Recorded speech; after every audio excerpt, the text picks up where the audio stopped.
সবাইকে ঈদ মোবারক। ঈদের অনেক অনেক শুভেচ্ছা। আশা করছি ঈদের দিনটা খুব ভালোই কেটেছে এবং ঈদের পরবর্তী সময়গুলো আপনাদের খুব ভালো কাটছে। তো এটা ছিল আমার ঈদের দিনের মুহূর্ত। সারাদিন কি কি করেছি সেই মুহূর্তটা আপনাদের সাথে শেয়ার করব।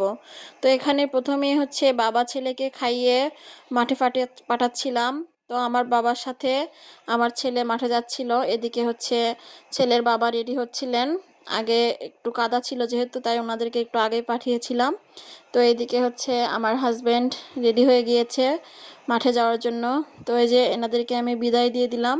এদিকে আমার রান্নাবান্নাও মোটামুটি একদম কমপ্লিট। তো আজকে বাসায় অনেক কিছু রান্না হয়েছিল। প্রথমে ছিল হচ্ছে চিকেন রোস্ট, এরপর ছিল হচ্ছে কয়েক প্রকার সেমাই, অর্থাৎ আমি 2 প্রকার সেমাই রান্না করেছিলাম। এটা ছিল লাচ্চা সেমাই আর এটা ছিল আমার পছন্দের সেমাই। এই সেমাইটা কে কে পছন্দ করেন অবশ্যই জানাবেন, আমার তো ভীষণ ভীষণ পছন্দের। আর এদিকে ছিল হচ্ছে গরুর মাংস ভুনা, আর ছিল হচ্ছে আলু ভাজি, আর ছিল আমার বাসার সবার পছন্দের একটা খাবার, সেটা হচ্ছে মটরশুঁটি দিয়ে পোলাও। এটা খেতে সবাই খুব পছন্দ করে আর আমিও এটাই রান্না করি। এদিকে রান্না বান্না করতে করতে আমার অবস্থা তো একদম কাজের বেটি রহিমার মতো হয়ে গেছে। তো একটু গোসল করে এবার আমি নামাজে যাব, রেডি হয়ে নিলাম। নামাজ শেষে এসে আবার আমরা ঘুরতে যাব। তো নামাজ পড়ে এসে আবারও রেডি হয়ে আমাদের পঙ্খিরাজ নিয়ে আমরা বেরিয়ে পড়েছি শহরের উদ্দেশ্যে, মানে আমাদের শহরের বাসায় যাব। ওখানে আমার শ্বশুরবাড়ির আত্মীয়রা আছে, তো সবার সাথে দেখা করব আর বিকেলটা তাদের সাথে কাটাবো। আমার শাশুড়ি আছেন, আমার হাজবেন্ডের ভাই ভাবি ভাস্তি সবাই আছেন। তো আকাশটা অনেক মেঘলা ছিল ঈদের দিন, বলতে গেলে সারাদিনে একটু হালকা হালকা বৃষ্টি হয়েছে, তার মধ্যে আমরা বেরিয়ে পড়েছিলাম আমাদের বাসার উদ্দেশ্যে। তো এটা ছিল আমাদের বাসায় যাওয়ার রাস্তাটা অনেক সুন্দর লাগছিল। এদিকে আমি বাসায় বসে সবার সঙ্গে গল্প করছিলাম, আর হচ্ছে আমার হাজবেন্ড আমার বাবুকে এবং হচ্ছে আমার জায়ের মেয়েকে নিয়ে পার্কে গিয়েছিল আমাদের গোবিন্দগঞ্জে। এটা নতুন একটা পার্ক হয়েছে বাচ্চাদের জন্য।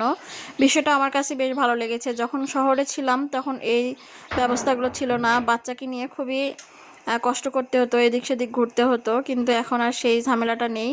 আমার ছেলে তো খুবই এনজয় করছিল এই রাইডগুলোতে উঠে। তো আপনাদের দিনটা কেমন কেটেছে এবং কিভাবে কেটেছে অবশ্যই শেয়ার করতে ভুলবেন না। আমি এই ভিডিওগুলো ওর বাবা আমাকে পরে দেখাচ্ছিলেন, আমি তো খুবই মিস করছিলাম, কিন্তু যেহেতু বাচ্চারা গিয়েছিল তাই আমি আর যাইনি, সবার সঙ্গে আমি বাসায় বসেই গল্প করছিলাম। তো এটাই ছিল আমার ঈদের দিনের মুহূর্ত। সারাদিন কি কি করেছি সেটাই আপনাদের সাথে শেয়ার করলাম। আর ভালো থাকবেন সবাই, আমার পরিবারের জন্য দোয়া রাখবেন এবং সবার সুন্দর সময় কাটুক, এটাই চাওয়া শেষ। তো আমি হচ্ছে এখন আপনাদের কাছ থেকে বিদায় নিয়ে নিচ্ছি। দেখা হবে পরবর্তীতে নতুন কিছু নিয়ে। আসলে বাচ্চাদের এই ঈদ আনন্দগুলো দেখতেও ভালো লাগে, আপনারা আশেপাশে দেখলেই বুঝতে পারবেন। আর সবাই কত মজা করছে, ছোটরা যেমন মজা করছে ঠিক বড়রা তেমনই মজা করছে।